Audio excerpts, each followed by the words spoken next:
read now, Wayne. Yep.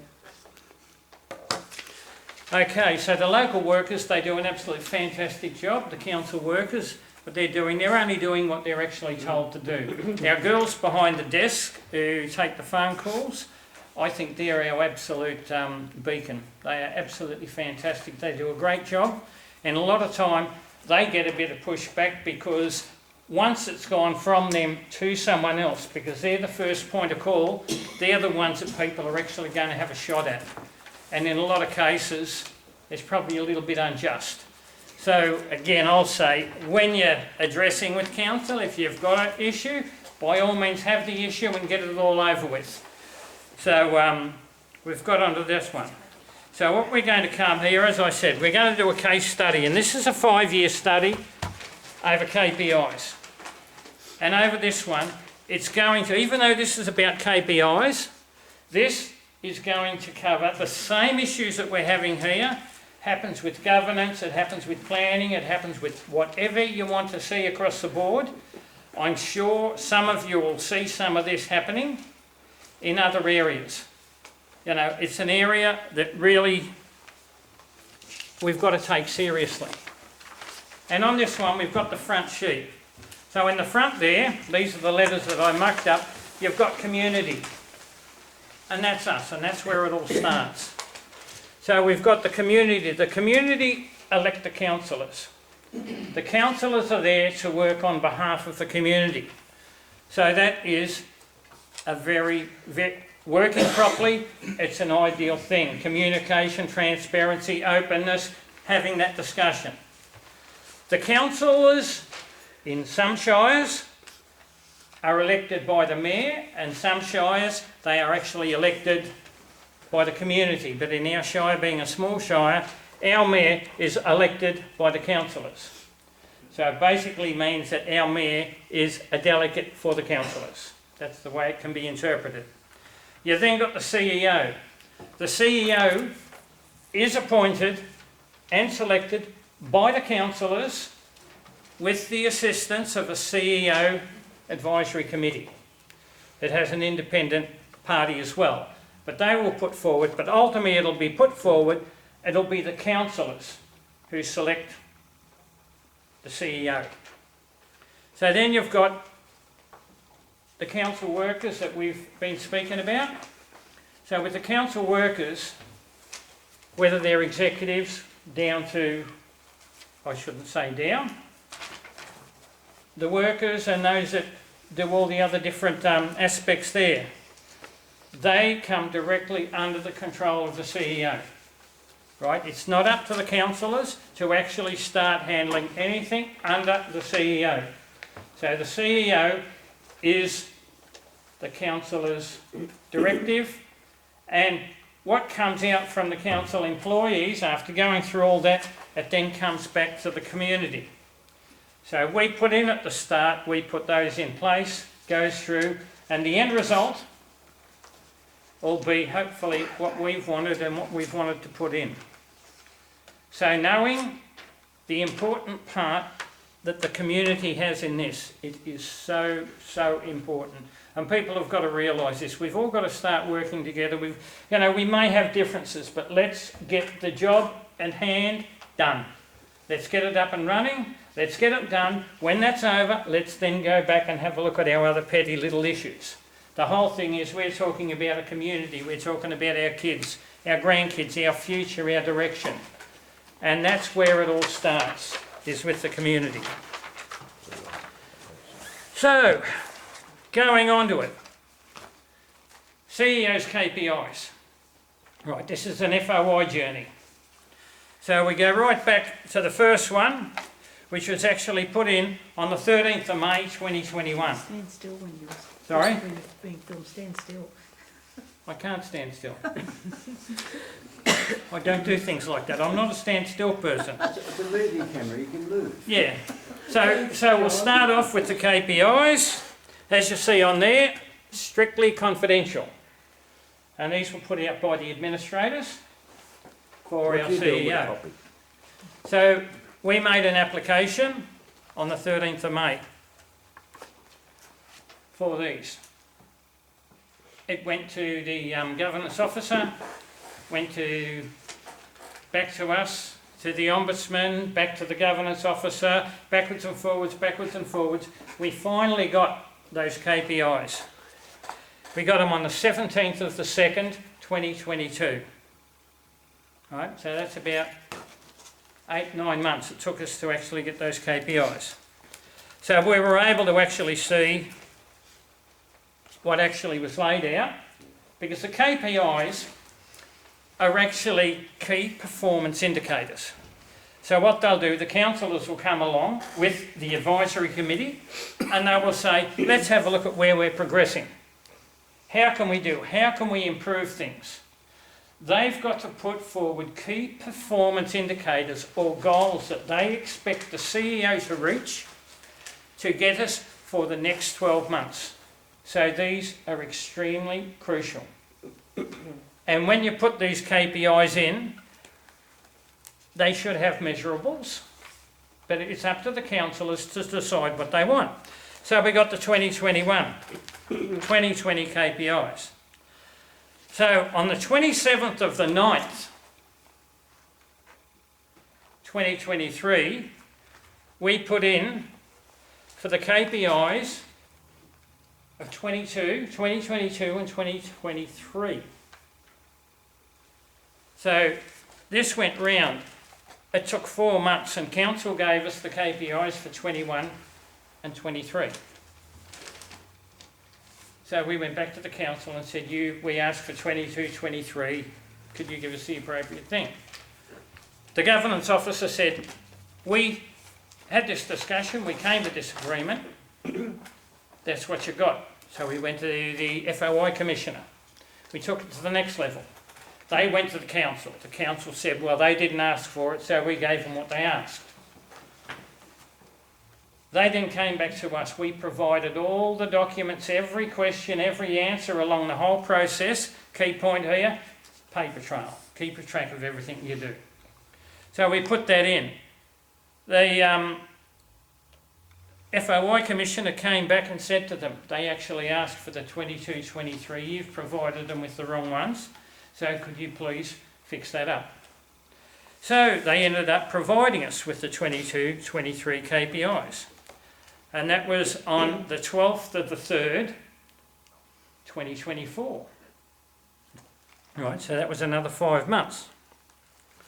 So again, we will go to, not long after that, the 21st of the 6th, 24, we went and applied for the KPIs for the CEO. The first one was handled by the governance officer, the second one was handled by the CEO. No. This one was handled by the mayor. So backwards and forwards, can we have the KPIs? The mayor said they're confidential, we can't discuss anything, it's not confidential. We explained to them the previous 4 years, they've said confidential, we've gone through the freedom of information, they have stated they are not confidential, so please provide them. The mayor said they're confidential, we can't do that. So we said okay. So then we went to the ombudsman then spoke to them, we then came back, and that's what the KPIs and the CEO's performance report. They'd actually failed to even provide the KPIs and the performance report for 2024.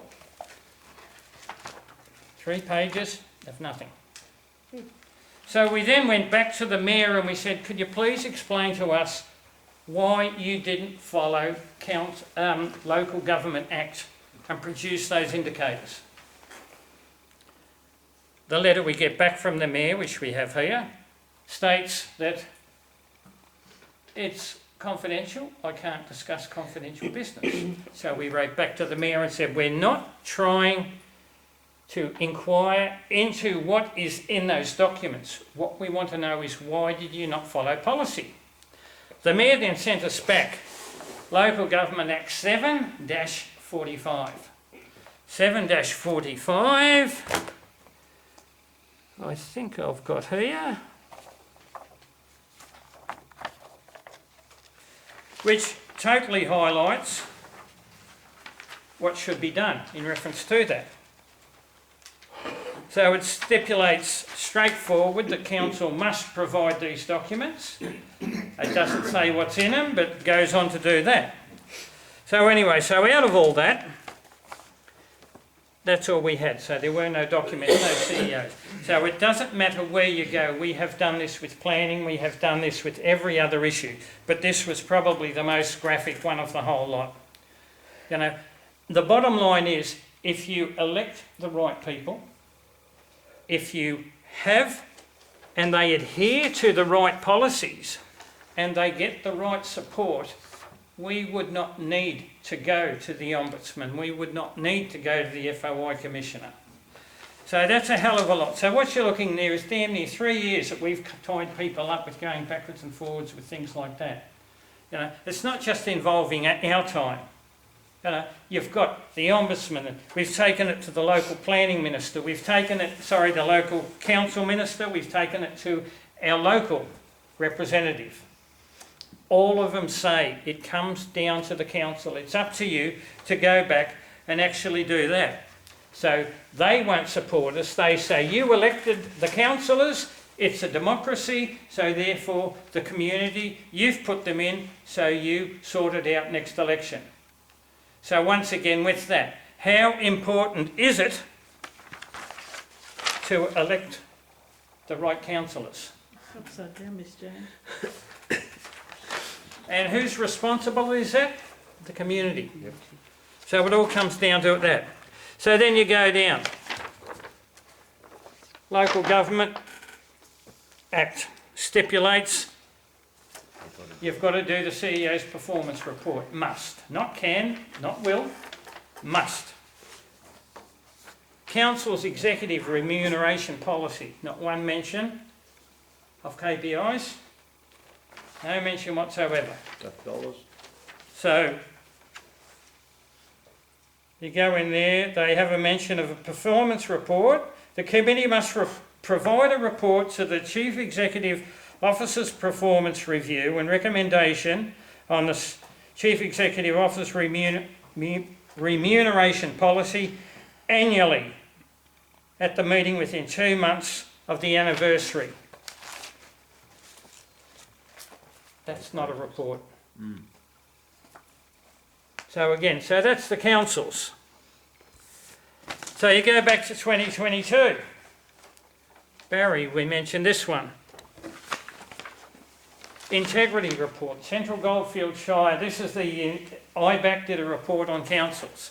So with this one, they pulled out and they brought out the copy of the Central Goldfields Shire Integrity Report. And it stipulates 2022, the role and responsibility of Council Chief Executive Officer are set out in the Local Government Act. And then it turns around, the CEO is responsible, oh hang on, I'm reading the wrong one. I do that. Here we go. This is on the 3rd page. Lack of council capability of managing the CEO. The recent inspectorate investigation found inadequate performance management over a long period of time at the Regional Council. This is alongside Central Goldfields Shires Integrity Report 2017.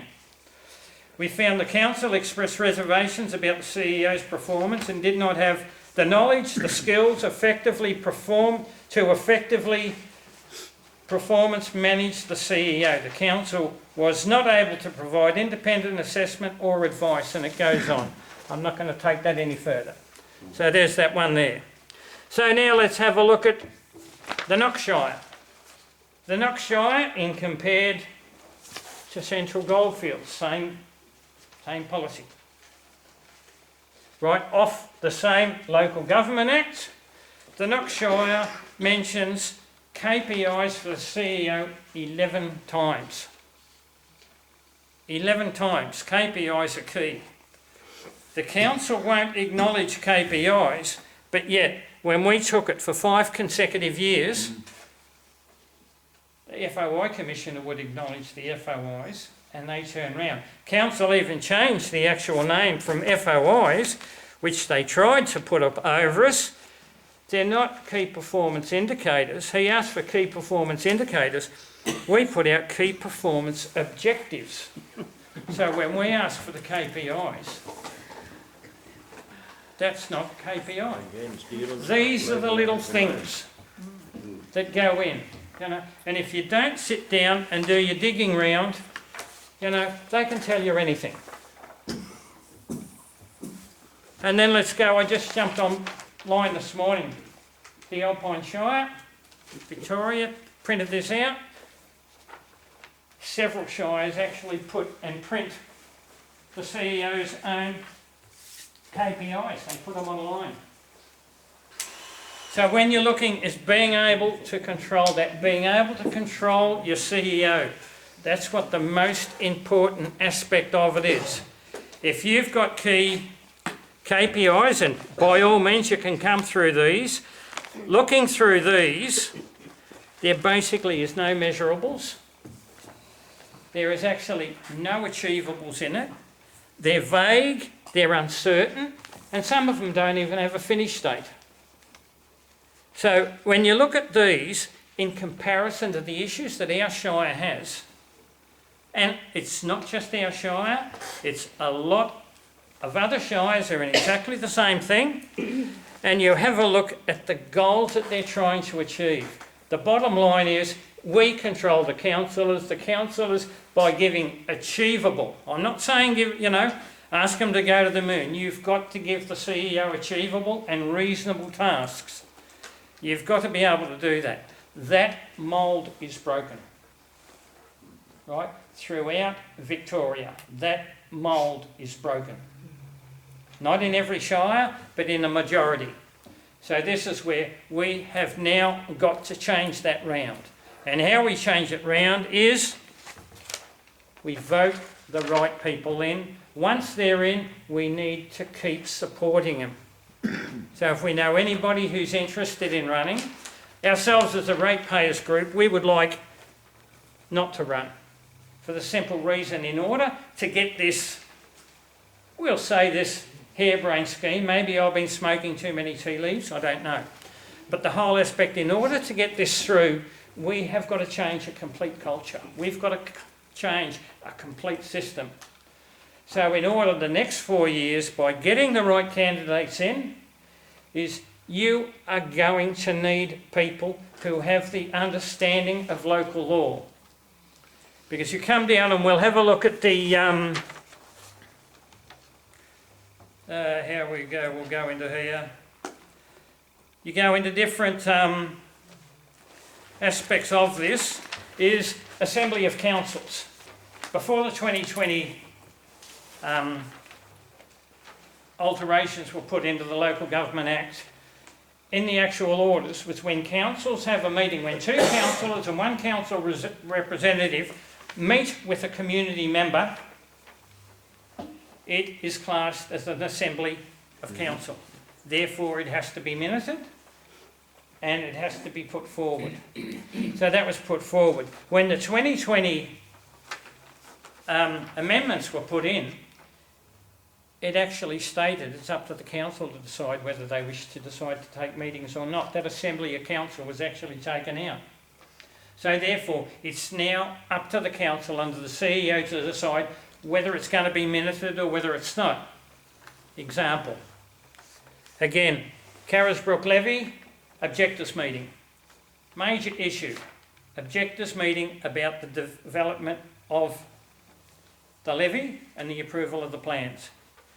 It's quite a large meeting. There are only 2 local people involved in it and the rest were council.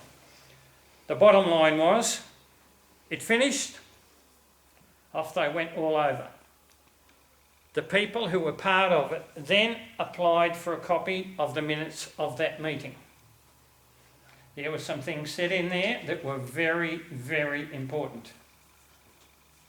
Because the 2020 Act was brought in just after that aspect, and the Assembly of Council was taken out, it was deemed by the CEO that minutes were not supposed to be kept, so we never got the minutes. Those minutes went to the Ombudsman, we went to the Inspectorate, we went everywhere for them. The bottom line is, sorry, it's all gone. You know, And this is where it's so important that we understand our rights.